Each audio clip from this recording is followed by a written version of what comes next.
দেখো আজকে সকাল সকাল পিকুকে নাড়া করে দিয়েছি। উত্তর নাড়া করার পরে চরম কান্নাকাটি, স্নান করব না, শ্যাম্পু করব না, তো জোর করে ওকে স্নান করানো হলো, শ্যাম্পু সাবান করানো হয়েছে।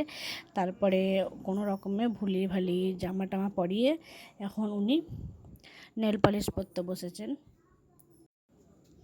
তো উনি এখন নিজেও নেল পালিশ পেরে, আমার যেখানে নেল পালিশ থাকে সেখান থেকে নিজে নেল পালিশ পেরেছেন, পেরে এখন নিজেও পড়ছেন এবং আমাকেও পড়ানোর জন্য বারবার বলছেন, মাম তোমাকে পড়াবো, মাম তোমাকে পড়াবো।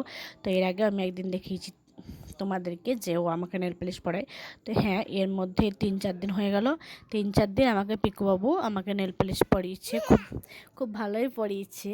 নয়, ভালোই পরিয়েছে নয় আমাকে নেল পালিশ। হ্যাঁ, মামকে 3-4 দিন নেল পালিশ পরলো, দারুণ পরিয়েছে। তো আজকেও আমাকে পিকুবাবু নেল পালিশ পরিয়েছে, খুব সুন্দর, খুব সুন্দর করে পিকুবাবু আমাকে আজকে নেল পালিশ পরিয়ে দিচ্ছে। আমার তো খুব ভালো লেগেছে। তো আজকের মতো আমার পিকুবাবুকে কেমন লাগছে বলো দেখি। Good night, by.